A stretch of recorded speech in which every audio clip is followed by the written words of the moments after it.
selection, quarterback,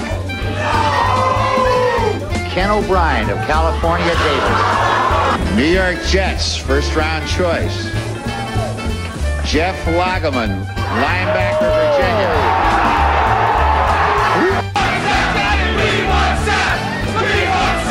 The New York Jets select tight end from Penn State, Kyle Brady.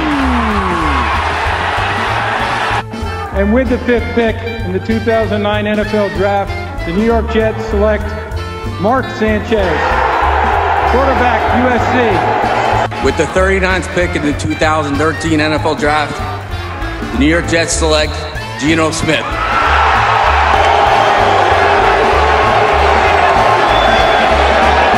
Well, ladies and gentlemen, it's that time of the year again. Michael Cohen here with you in the Sports Talk Nation. It is NFL free agent frenzy as well as the NFL draft. All these things are coming up and coming up fast here. Free agency, of course, started just this past week. And the team that right now is grabbing all the headlines here on this Saturday, on this St. Patrick's Day Saturday, if you will, is the team that wears, well, the right color for this kind of day, and that, of course, is green, and that is the New York Jets, who decided to mortgage their future in many ways, trading not only their first-round pick, which was 6th overall, but their second-round pick, 2 picks, 37th overall, 49th overall, and next year's second-round pick, whatever that may be, to the Indianapolis Colts for just 1 pick, and that is to move up 3 spots in the first round for the 3rd overall pick in the draft, which tells you one thing and one thing only, that the New York Jets want to go out and get a quarterback. Whether they are going to get the quarterback that they want, whether they get the quarterback that they actually feel fits whatever system Todd Bowles is going to try to run this year, is another question. We'll talk about that as well. But the Jets making a blockbuster trade, the Colts getting a lot of picks, and for Indianapolis, that is a huge thing. They are trying to rebuild that team, rebuild it around Andrew Luck. They're going to try to get some offensive pieces to help him out and hope that he can stay healthy this time. So for the Colts, they're feeling pretty good. They're getting a whole bunch of draft picks. They feel like they fleeced the Jets. For the Jets, it just continues what has been a kind of weird week. A week that started with Kirk Cousins telling the Jets to get lost, going to Minnesota, taking the Minnesota Vikings money, 3 years, $84 million guaranteed. A good job by Cousins and his agent to get all that money up front, especially in a league where contracts aren't always guaranteed and teams can get in and out of contracts. The Vikings are going to be on the hook for all $84 million for Kirk Cousins over the next 3 years. And then, because Cousins goes to Minnesota, and look, the way I feel about that signing is this. Once the Vikings got into the Kirk Cousins sweepstakes, there was no way in HE double hockey stick that the Jets were going to have a chance at Kirk Cousins. It just wasn't going to happen. The Vikings not only offered Cousins guaranteed money, they offered him something the Jets cannot promise him, and that is a chance to win. The Vikings were in the NFC Championship game last year. They won 13 games last year. They have a good head coach. They have a good system. They bring in DeFilippo, the offensive coordinator, to be the offensive coordinator, was the quarterback coach in Philadelphia last year. They offer him a lot more than the Jets do. So that's why once the Minnesota got involved, there was no chance for the Jets to get Kirk Cousins. Instead, the Jets go out there and they decide to sign 2 quarterbacks, not just 1, but 2, bringing in Josh McCown, bringing him back at 39 years old, and coming off of an injury in Teddy Bridgewater, who has not started a game in 3 years. After he suffered that horrible knee injury in training camp in 2016 that cost him all of 2016, and of course he rehabbed throughout 2017 as well. Let's be honest here, folks. We have no idea where Teddy Bridgewater is at this point in his career, and we also know what Josh McCown is. That is $25 million for 2 quarterbacks, both on 1-year contracts. $10 million to McCown, and from everything I've read, $15 million to Mr. Teddy Bridgewater. At least the Jets went out there and they got a cornerback in Tremaine Johnson who might be a good fit for them. A guy who's in his prime. Guy can make some interceptions. Guy is 6'2", can match up nicely against some of these tall receivers in the NFL. So that's not a bit. That was a good signing. But other than that, the quarterback situation continues to leave people scratching their heads, wondering what the Jets are going to do and how they're going to do it to fix what has been a huge problem for them for years, decades. And now, here is today's trade where the Jets go out there and swap picks first-round picks and a whole bunch of other picks with the Indianapolis Colts to move up and take a quarterback. Now, the question is, who's going to fall to them and how is it going to play out? Because the Jets still have the Cleveland Browns and the New York Giants in front of them. A lot of people believe now that the Browns are probably going to draft a quarterback now that the Jets are sitting 2 spots away from them. Now, the Browns have 2 picks in the first round. They have the number 1 overall pick, and then they have the number 4 overall pick. Sandwiched in between those picks are the Giants and the Jets. So maybe the Browns feel a little more pressure now, knowing that it's not the Colts, the team that didn't need a quarterback, sitting there at 3 to take a quarterback at 1, maybe the guy that they want. So there's that. Then you have the Giants, and we'll get into the different quarterback prospects in a second. Then there are the Giants, and what are they going to do? Are they going to draft a quarterback like a Josh Rosen or a Josh Allen to be the successor, heir apparent to Eli Manning? Everything that you hear, everything that you read, everything we all read and heard is that maybe the Giants will take the quarterback, maybe they won't. They still believe that Eli Manning has a lot left in the tank. Even though he is 36, going on 37 years old, they believe he can still be a big piece to their puzzle to get back into the postseason and being a contender.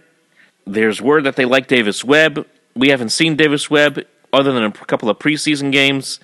So maybe it's all smokescreen for all we know, just to lead up into the draft. There's also talk that the Giants could be interested in Saquon Barkley, who is a top prospect, maybe the top prospect in the draft, at running back out of Penn State. A lot of people compare him to Barry Sanders. That's the comparison that I've been hearing, so we'll have to wait and see on that one. But again, that's a player that, if anyone has a chance to draft him, you take the running back, in my mind. But it's very hard to find top running backs in the NFL, especially in the draft. You have a chance to get Saquon Barkley. If the Giants have a chance to get him, they should. There's also talk the Giants could go after Quentin Nelson, the guard from Notre Dame, and the Giants are trying to beef up that offensive line. So the Giants have options. They don't have to take a quarterback. They could take the running back. They could take the offensive lineman. They could trade the pick. They could trade the pick to the Buffalo Bills or the Miami Dolphins or the Arizona Cardinals, one of those teams that need a quarterback as well, and really put the Jets behind the 8 ball with someone from within the division, let's say Buffalo, jumping up and taking a quarterback the Jets want. So even though the Jets jump up to number 3, doesn't necessarily guarantee that they are going to get the quarterback they want. Like I said, a whole bunch of things could play out. If you are the Jets, the best thing that can happen is if the Browns take, and even the Browns have also been linked to Barkley as well. If the Browns take Barkley, the Giants take Nelson, and then you have the pick of the litter of quarterbacks. That's the best case scenario. The chances of that happening are pretty slim. Looking at the Jets, probably maybe staring at a Josh Allen, maybe a Josh Rosen. We'll have to wait and see. Now, let's take a look at the 3 big quarterbacks that everyone's looking at right now. Sam Darnold out of USC. Josh Rosen out of UCLA, and Josh Allen out of Wyoming. Now, each one of these 3 are quarterbacks with big arms. Each one of these quarterbacks fit the bill as far as size, 6'3", 6'4", 220 in that range. In case of Allen's around 230. They're all big quarterbacks. All of them have red flags. Now, Darnold fits the part. He looks the part. He acts the part. Had a good freshman year, his first year at USC.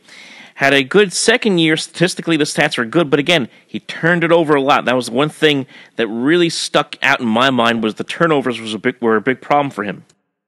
And let's be honest, being with the USC connection, how many USC quarterbacks can you name that are there in the Hall of Fame right now? I can't think of any. Not many. Allen is a guy with a big arm. A lot of people compare him to Carson Wentz, but he's also a guy who is somewhat inaccurate.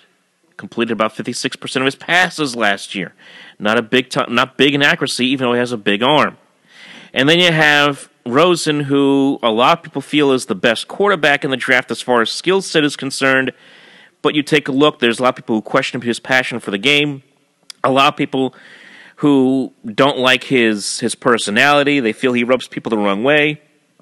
A whole bunch of things around Rosen that are red flags with him, in addition to being a very good quarterback, for that matter. So that's what you're looking at. and the other quarterback, Baker Mayfield out of Oklahoma.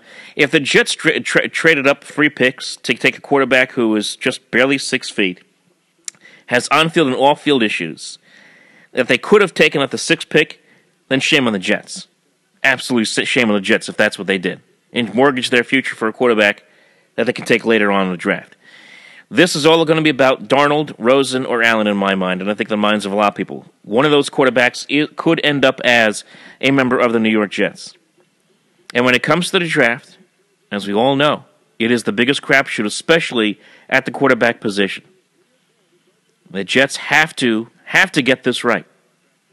Let's just say this scenario plays out. Let's just say, it's a more realistic scenario, that Cleveland goes out there, takes Sam Darnold. They're linked to Sam Darnold a lot here. Let's say they take him number 1 overall. Giants sit there. They could take the quarterback. Like I said before, take the quarterback, take the running back, take the lineman. They decide, we're not going to trade the pick. We're going to take Barkley. He's a once-in-a-lifetime impact player at that position. Running back takes a lot of pressure off of Eli Manning. We're building an offensive line now with Nate Soldier. Let's go out there and get a guy like Saquon Barkley, and they take him. Now the Jets are sitting there at 3, and they could take either Allen or they could take Rosen. And the question now for Jet fans is, of the 2, if that's what you're going to be looking at, Josh Allen out of Wyoming or Josh Rosen out of UCLA, which one do you want? As I said, both are very talented. Both have big arms. Both are very, well, at least in case of Rosen anyway, is more accurate than Allen is, but you get the point. And both have their case of red flags, as I mentioned before. Which one can fit in New York? Which one can fit the personality? His personality can fit in New York. Which one can come here and be an impact kind of player? It can fit in the system and fit with this staff and fit with these players. That is going to be the biggest question of them all. And the Jets were recently at a pro day for Josh Rosen. Maybe that is the guy they want. Maybe that's the guy they're targeting. I have no idea. I'm not in that war room, if you will. But we'll see what happens. And remember, this is a franchise that has gotten it wrong at the quarterback position for forever and a day. They have not had a franchise quarterback since Joe Namath. And even Joe Namath, when you really look at his stats, really isn't Hall of Fame worthy. Joe Namath, of course, one reason he's in the Hall of Fame is because he guaranteed a Super Bowl win, and they won. And they have not won anything since. They have seen guys like Richard Todd, Ken O'Brien, bringing in mercenaries like Neil O'Donnell, Brett Favre at the end of his career. Glenn Foley didn't work out. Vinny Testaverde worked out a little bit, but then the injury happened in '99 and was never really the same with the Achilles tendon. Chad Pennington, probably the best quarterback they brought in this period, never had a big arm, always had injuries. Mark Sanchez, butt fumble, we all know what happened there. Geno Smith gets punched in the face. Christian Hackenberg never plays. Bryce Petty, not that good.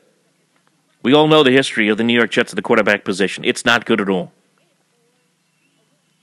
And if you are Mike McCagnon and you are Todd Bowles, you are Chris Johnson, and even Woody Johnson somewhere over there across the pond, if you will, in England, you got to get it right this time.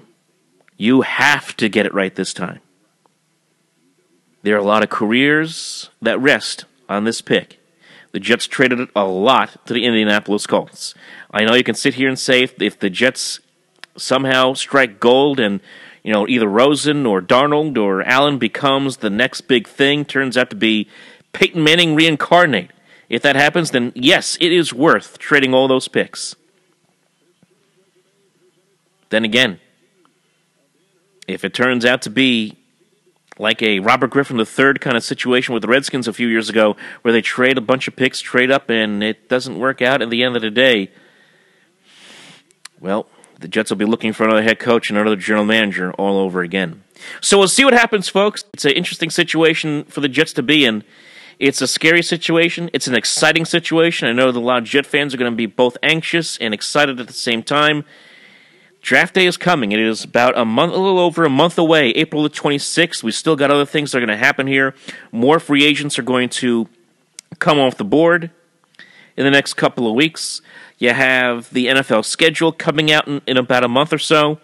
So a lot's going to happen between now and the NFL draft. And, of course, more rumors will be exploding all over the place. And I hate rumors because they're either not true or they're partially true or mostly just inaccurate, and people report on them as facts. And that's the stuff you kind of got to weed through.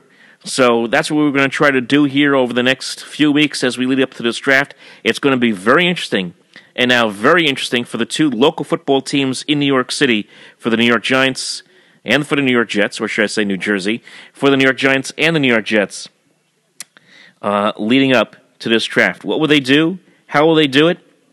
And it's pretty obvious. Whatever the Giants do could now affect what the Jets do.